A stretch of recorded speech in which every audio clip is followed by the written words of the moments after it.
Hey, how you doing, my friend? Dan Denley here from GuitarZoom.com, and I'd like to show you the 5 most important chords in open position for your acoustic guitar.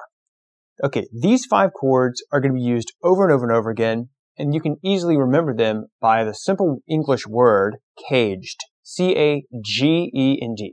So the very first chord is going to be your C chord, and it's played like this. Okay, so that's your C in open position. Then the very next most important major chord in open position is going to be your A chord. Okay, and you can fret that chord like this, or you could play it like this. Alright, that's C and A. Now, let's go with the G, and G can be played a number of ways. You can play it like this, or you could take your pinky finger and put it here. Okay, or you could rearrange your fingers and play it like this. Now, why would you want to do that? Well, if you have a song with a chord change that goes to a C major chord, this is an easy change to make from here to a C chord. Okay, so that's possibly why you'd want to fret that G chord like that.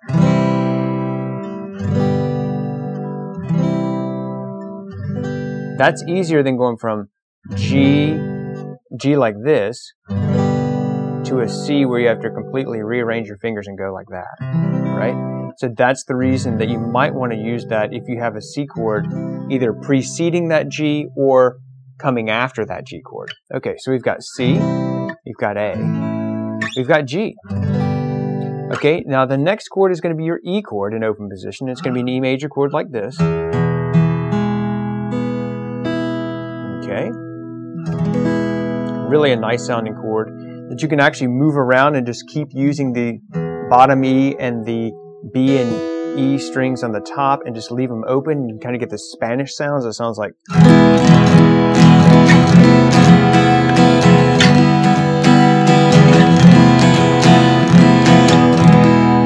right? Sounds really cool if you have like a nylon string guitar. But that's your E in open position. Okay, so we've got C, A, G, E, and now your final chord is going to be D. Okay, you're going to make it like this. Okay, so that's your D form, and then you can always play this A on the bottom,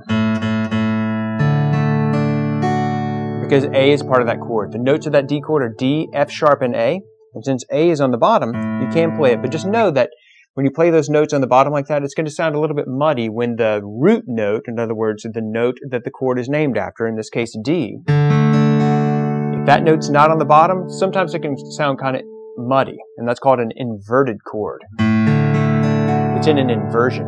In fact, you can even bring your thumb around and grab this F sharp, and you can get that sound, which sometimes you might want if you're going like to say a G chord. Like if you're going,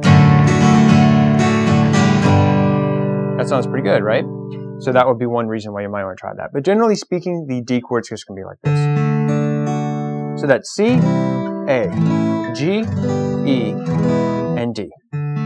Those are your 5 most important major chords for acoustic guitar.